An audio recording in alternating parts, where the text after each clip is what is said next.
Hi welcome back to my channel. இப்போ நம்ம result சீசனில் இருக்கோம். இந்த டைமில் ஆல்மோஸ்ட் எல்லா செக்டருக்கு லீடிங் கம்பெனிஸும் அவங்களோட Q1 ரிசல்ட்ஸை கொடுத்து முடிச்சிட்டாங்க. ஸோ அந்த வகையில் இந்த வீடியோவில் ஒவ்வொரு செக்டரில் இருக்க லீடிங் கம்பெனிஸ் எப்படி Q1 ரிசல்ட்ஸ் கொடுத்துருக்காங்க, இதில் யார் பெட்டராக பர்ஃபார்ம் பண்ணியிருக்காங்க அப்படிங்கிற கம்பேரிட்டிவ் ஸ்டடி தான் இந்த வீடியோவில் பண்ண போகிறோம். வாங்க வீடியோவுக்கு போகலாம். ஃபர்ஸ்ட் ஐடி செக்டரில் இருக்கிற ஸ்டாக்ஸ் எப்படி பர்ஃபார்ம் பண்ணியிருக்கான்னு பார்க்கலாம். ஸோ ஐடியில் இருக்கிற டாப் ஸ்டாக்ஸான TCS, Infosys, HCL, tech Mahindra இவங்களோட ரிசல்ட்ஸ் தான் நம்ம கம்பேரிட்டிவ் ஸ்டடி பண்ண போகிறோம். ஸோ டிசிஎஸை பொறுத்த வரைக்கும் அவங்களோட இயர் ஆன் இயர் சேல்ஸ் வந்து 5% அவங்களுக்கு இன்க்ரீஸ் ஆயிருக்கு. எபிட்டா 11% இன்க்ரீஸ் ஆயிருக்கு இயர் ஆன் இயரில். நெட் ப்ராஃபிட்டும் பார்த்தீங்கன்னா 9% இன்க்ரீஸ் ஆயிருக்கு. இதே இன்ஃபோசிஸ் பார்த்தீங்கன்னா அவங்களோட year on year sales 4% increase ஆயிருக்கு. எபிட்டாவும் 4% இன்க்ரீஸ் ஆயிருக்கு. நெட் ப்ராஃபிட் 7% இன்க்ரீஸ் ஆயிருக்கு. தேர்ட் லார்ஜஸ்ட் ஐடி ஸ்டாக்கான ஹெச்சிஎல் டெக் ரிசல்ட்ஸ் பார்த்தீங்கன்னா அவங்களோட இயர் ஆன் இயர் சேல்ஸ் வந்து 7% இன்க்ரீஸ் ஆயிருக்கு. எபிட்டா 8% இன்க்ரீஸ் ஆயிருக்கு. அதே மாதிரி நெட் ப்ராஃபிட் 21% இன்க்ரீஸ் ஆயிருக்கு. இதே டெக் மஹிந்திரா பார்த்தீங்கன்னா இயர் ஆன் இயர் சேல்ஸ் வந்து ஸ்லைட்லி டிப் ஆயிருக்கு. 1% நெகட்டிவாக இருக்குது. இருந்தால் கூட எபிட்டா 17% இன்க்ரீஸ் ஆயிருக்கு. நெட் ப்ராஃபிட்டும் 23% இன்க்ரீஸ் ஆயிருக்கு. ஸோ இந்த 4 கம்பெனியுமே வந்து ப்ராஃபிட்டபுளான ஒரு பெட்டரான ரிசல்ட்ஸ் தான் கொடுத்துருக்காங்க இயர் ஆன் இயரில் கம்பேர் பண்ணும்போது. ஸோ என்னை பொறுத்த வரைக்கும் இதில் வந்துட்டு எல்லா பேராமீட்டர்லையுமே ஓரளவு பெட்டரான ரிசல்ட்ஸ் ப்ரொவைட் பண்ணியிருக்கிறது யாருன்னு பார்த்தீங்கன்னா ஹெச்சிஎல் டெக் தான் சொல்லுவாள். ஏன்னா அவங்களோட சேல்ஸும் பார்த்தீங்கன்னா வந்து ஜாஸ்தியாக இருக்குது. அதே மாதிரியே பார்த்தீங்கன்னா நெட் ப்ராஃபிட்டும் வந்து மற்ற கம்பெனிஸோட கம்பேர் பண்ணும்போது பெட்டராக இருக்குது. ஒன்லி டெக் மஹிந்திரா மட்டும்தான் அவங்களோட நெட் ப்ராஃபிட் இவங்களோட பெட்டராக கொடுத்துருக்காங்க.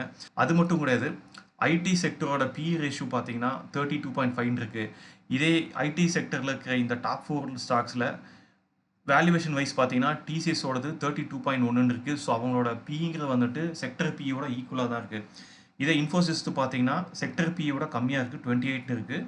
டெக் மஹிந்திராவோடது 59.2 இருக்குது. ஸோ அவங்க இந்த ப்ரைஸ்லையுமே வந்து அவங்களோட ஸ்லைட்லி ஹையர் வேல்யூவேஷனில் தான் ட்ரேட் ஆகிட்டு இருக்குன்னு சொல்லலாம் இந்த ஸ்டாக்கை.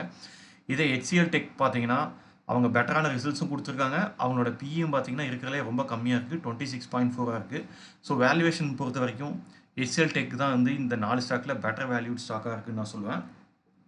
அடுத்து ப்ரைவேட் செக்டர் பேங்கிங் ஸ்டாக்கோட ரிசல்ட்ஸ் பார்க்கலாம். So HDFC bank year on year பார்த்தீங்கன்னா அவங்க சேல்ஸ் 59% இன்க்ரீஸ் பண்ணியிருக்காங்க. எபிட்டா 3% டவுன் ஆயிருக்கு. நெட் ப்ராஃபிட் 33% இன்க்ரீஸ் ஆயிருக்கு. இதே ஐசிஐசிஐ பேங்கோட சேல்ஸ் பார்த்தீங்கன்னா 20% இயர் ஆன் இயரில் இன்க்ரீஸ் ஆயிருக்கு. எபிட்டா 3% கம்மியாக இருக்குது. இதே நெட் ப்ராஃபிட் பார்த்தீங்கன்னா 10% இன்க்ரீஸ் ஆயிருக்கு. ஆக்சிஸ் பேங்கோட சேல்ஸ் பார்த்தீங்கன்னா இயர் ஆன் இயரில் 19% இன்க்ரீஸ் ஆயிருக்கு. எபிட்டா 17% இன்க்ரீஸ் ஆயிருக்கு. நெட் ப்ராஃபிட் 6% இன்க்ரீஸ் ஆயிருக்கு. இதே கோட்டக் மஹிந்திரா பேங்க் பார்த்தீங்கன்னா அவங்களோட sales year on year 23% increase ஆயிருக்கு. எபிட்டா 39% இன்க்ரீஸ் ஆயிருக்கு. நெட் ப்ராஃபிட் பார்த்தீங்கன்னா 10% சொல்லி இன்க்ரீஸ் ஆயிருக்கு. ஸோ இந்த எல்லா பேங்கிங் ஸ்டாக்ஸுமே பார்த்தீங்கன்னா இயர் ஆன் இயரில் பெட்டரான ரிசல்ட்ஸ் தான் ப்ரொவைட் பண்ணியிருக்காங்க. இருந்தாலும் sales wise, net profit wise HDFC bank வந்து பெட்டரான நம்பர்ஸ் கொடுத்துருக்காங்க மற்ற பேங்கை கம்பேர் பண்ணும்போது. ஸோ வேல்யூவேஷனை பொறுத்த வரைக்கும் பேங்கிங் ஸ்டாக்ஸ்னு எடுத்துக்கிட்டாலே நம்ம செக்டர் PE ரேஷியோ எடுக்கக்கூடாது. ஸோ அதுக்கு பதிலாக நம்ம வந்துட்டு ப்ரைஸ் டு புக் வேல்யூ தான் எடுக்கணும். So price to book ratio பார்த்தீங்கன்னா HDFC பேங்கோடதும் சரி, கோட்டக் மஹிந்திராவோடதும் சரி 2.73 இருக்குது. இதே ஐசிஐசிஐ பேங்க் பார்த்தீங்கன்னா இந்த 2 பேங்க்கோட ஜாஸ்தியாக இருக்குது, 3.21 இருக்குது. இதே ஆக்சிஸ் பேங்க் பார்த்தீங்கன்னா அவங்களோட PB ரேஷியோங்கிறது வந்து 2.22 இருக்குது. ஸோ இந்த 4 ஸ்டாக்ஸ்லேயுமே வந்துட்டு ப்ரைஸ் டு புக் ரேஷியோங்கிறது ரொம்ப கம்மியாக இருக்கிறது யாருக்குன்னு பார்த்தீங்கன்னா ஆக்சிஸ் பேங்கோடது. அடுத்து பப்ளிக் செக்டர் பேங்கிங் ஸ்டாக்கோட ரிசல்ட்ஸ் பார்த்தலாம். ஸோ ஸ்டேட் பேங்க் ஆஃப் இந்தியாவோட இயர் ஆன் இயர் சேல்ஸ் பார்த்தீங்கன்னா 17% இன்க்ரீஸ் ஆயிருக்கு. இதே எபிட்டாங்கிறது 23% இன்க்ரீஸ் ஆயிருக்கு. நெட் ப்ராஃபிட் 4% இன்க்ரீஸ் ஆயிருக்கு. அடுத்து பேங்க் ஆஃப் பரோடா சேல்ஸ் பார்த்தீங்கன்னா 11% இயர் ஆன் இயரில் இன்க்ரீஸ் ஆயிருக்கு. எபிட்டா 19% இன்க்ரீஸ் ஆயிருக்கு. இதே நெட் ப்ராஃபிட் பார்த்தீங்கன்னா 6% இன்க்ரீஸ் ஆயிருக்கு. ஸோ கனரா பேங்கை பொறுத்த வரைக்கும் அவங்களோட sales year on year 15% increase ஆயிருக்கு. எபிட்டா 19% இன்க்ரீஸ் ஆயிருக்கு. நெட் ப்ராஃபிட் 9% இன்க்ரீஸ் ஆயிருக்கு. பஞ்சாப் நேஷனல் பேங்கை பொறுத்த வரைக்கும் அவங்களோட year on year sales 14% increase ஆயிருக்கு. எபிட்டா 41% இன்க்ரீஸ் ஆயிருக்கு. நெட் ப்ராஃபிட் பார்த்தீங்கன்னா 196% இன்க்ரீஸ் ஆயிருக்கு. ஸோ இந்த 4 ஸ்டாக்ஸுமே இயர் ஆன் இயரில் ஒரு பெட்டரான நம்பர்ஸை ப்ரொவைட் பண்ணியிருக்காங்க. சேல்ஸை பொறுத்த வரைக்கும் ஸ்டேட் பேங்க் ஆஃப் இந்தியாவும் கனரா பேங்க்கும் தான் அதிகமான சேல்ஸ் பண்ணியிருக்காங்க, followed by Punjab national bank and bank of Baroda. Net ப்ராஃபிட்டை பொறுத்த வரைக்கும் பஞ்சாப் நேஷனல் பேங்கோடது ஜாஸ்தியாக இருக்குது. அது காரணம் அவங்களுக்கு அதர் இன்கம் வந்து நிறையா வந்திருக்கு. அதனால தான் வந்து அவங்க 196% year on year net profit post பண்ணியிருக்காங்க. இதே அதுக்கடுத்து பார்த்தீங்கன்னா கனரா பேங்கோடது நெட் ப்ராஃபிட்டுங்கிறது வந்து பெட்டராக இருக்குது, ஆல்மோஸ்ட் க்ளோஸ் டு 10% இருக்குது. இதே பேங்க் ஆஃப் பரோடாவதும் 6% இருக்குது. இதே ஸ்டேட் பேங்க் ஆஃப் இந்தியாவோடது வெறும் 4% தான் இருக்குது. ஸோ நெட் ப்ராஃபிட்டை பொறுத்த வரைக்கும் Punjab national bank, Canara bank இவங்க பெட்டரான ரிசல்ட்ஸ் ப்ரொவைட் பண்ணியிருக்காங்க. ஸோ வேல்யூவேஷனில் யார் பெட்டராக இருக்காங்கன்னு பார்த்தீங்கன்னா ஸோ ஸ்டேட் பேங்க் ஆஃப் இந்தியாவோட 1.76 இருக்குது பிபை ரேஷியோ. இதே பஞ்சாப் நேஷனல் பேங்க்கோடது 1.14 இருக்குது. இதே பேங்க் ஆஃப் பரோடாவது பார்த்தீங்கன்னா 1.05 இருக்குது. கனரா பேங்க்கோடது 1.07 இருக்குது. ஸோ வேல்யூவேஷனை பொறுத்த வரைக்கும் பேங்க் ஆஃப் பரோடாவும் கனரா பேங்க் வந்துட்டு பெட்டர் வேல்யூவேஷனில் ட்ரேட் ஆகிட்டு இருக்குன்னு சொல்லலாம். இதுக்கு அடுத்து Punjab national bank 1.14. State bank of இந்தியாவோடது இந்த 3 கம்பேர் பண்ணும்போது ஜாஸ்தியாக இருக்குது. இருந்தாலுமே வந்துட்டு பிபி ரேஷியோங்கிறது 2க்கு கீழே தான் இருக்குது. ஸோ என்னை பொறுத்த வரைக்குமே வந்துட்டு 4 பேங்கிங் ஸ்டாக்குமே வந்து பெட்டர் வேல்யூவேஷனில் ட்ரேட் ஆகிட்டு இருக்குது. ஸோ இதில் பெஸ்ட்டாக இருக்குது யாருன்னு பார்த்தீங்கன்னா bank of Baroda and Canara bank. அடுத்து ஃபார்மா செக்டரில் இருக்கிற லீடிங் ஸ்டாக்ஸ் எப்படி ரிசல்ட்ஸ் கொடுத்துருக்காங்கன்னு பார்க்கலாம். ஸோ சன்ஃபார்மா பார்த்தீங்கன்னா இயர் ஆன் இயர் சேல்ஸில் 6% இன்க்ரீஸ் பண்ணியிருக்காங்க. எபிட்டா 8%, நெட் ப்ராஃபிட் 25% இன்க்ரீஸ் பண்ணியிருக்காங்க. இதே சிப்லா பார்த்தீங்கன்னா அவங்களோட சேல்ஸ் 6%, எபிட்டா 15%, நெட் ப்ராஃபிட் 18% சொல்லி இயர் ஆன் இயரில் பெட்டரான நம்பராக கொடுத்துருக்காங்க. சைடஸ் லைஃப் சயின்ஸ் பார்த்தீங்கன்னா இயர் ஆன் இயரில் 21% சேல்ஸ் இம்ப்ரூவ் பண்ணியிருக்காங்க. EBITDA 38%, net profit 30% year on இயரில் இன்க்ரீஸ் பண்ணியிருக்காங்க. இதே டாக்டர் ரெட்டிஸ் லேப் பார்த்தீங்கன்னா சேல்ஸை பொறுத்த வரைக்கும் அவங்க 14% இயர் ஆன் இயரில் இம்ப்ரூவ் பண்ணியிருக்காங்க. எபிட்டா 3% பண்ணியிருக்காங்க. இதே நெட் ப்ராஃபிட் பார்த்தீங்கன்னா 1% வந்து நெகட்டிவாக இருக்குது. ஸோ சேல்ஸை பொறுத்த வரைக்கும் சைடஸ் லைஃப் சயின்ஸ் தான் ஒரு பெட்டரான சேல்ஸ் நம்பர் கொடுத்துருக்காங்க, ஃபாலோட் பை டாக்டர் ரெட்டிஸ். இதே நெட் ப்ராஃபிட் பார்த்தீங்கன்னா சைடஸ் லைஃப்ஸ் பார்த்தீங்கன்னா 30% இயர் ஆன் இயரில் பெட்டர் ப்ராஃபிட் நம்பர்ஸ் கொடுத்துருக்காங்க. அதுக்கு அடுத்து சன்ஃபார்மா அவங்க 25% கொடுத்துருக்காங்க. Then followed by Cipla. So இப்போ இந்த ஸ்டாக் 4 ஸ்டாக்கில் பெட்டர் வேல்யூவேஷனில் இருக்கிற ஸ்டாக் எதுன்னு கேட்டிங்கன்னா டாக்டர் ரெட்டி தான். ஏன்னா அந்த ஸ்டாக்கோட பி ரேஷியோ 20.7 சொல்லி ரொம்ப கம்மியான பி ரேஷியோவில் ட்ரேட் ஆகிட்டு இருக்குது. இதே ஃபார்மா செக்டரில் பிஏ பார்த்தீங்கன்னா 34.6 இருக்குது. இதுக்கு அடுத்து பெட்டரான வேல்யூவேஷனில் ட்ரேட் ஆகிட்டு இருக்குது யாருன்னு பார்த்தீங்கன்னா சிப்லா. அவங்களோட B ratio 28.8, Zydus life சயின்ஸோடது 30.2.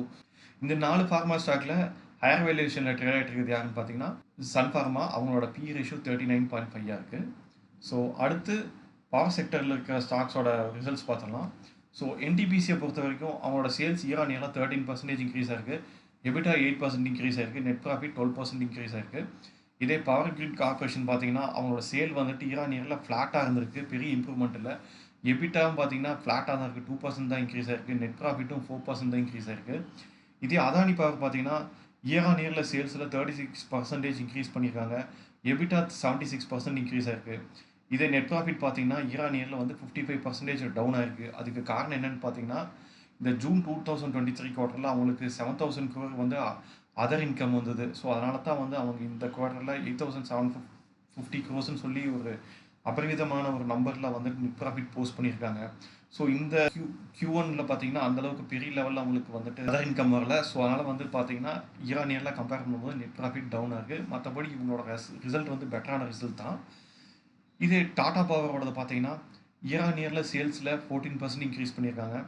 EBITDA 13%, net profit 19% increase பண்ணியிருக்காங்க. ஸோ என்னை பொறுத்த வரைக்கும் சேல்ஸில் வந்து ஒரு பெட்டரான சேல்ஸ் கொடுத்துருக்குறது யாருன்னு பார்த்தீங்கன்னா அதானி பவர். இதே நெட் ப்ராஃபிட்டை பொறுத்த வரைக்கும் டாடா பவர் ஒரு பெட்டரான ரிசல்ட்ஸ் கொடுத்துருக்காங்க.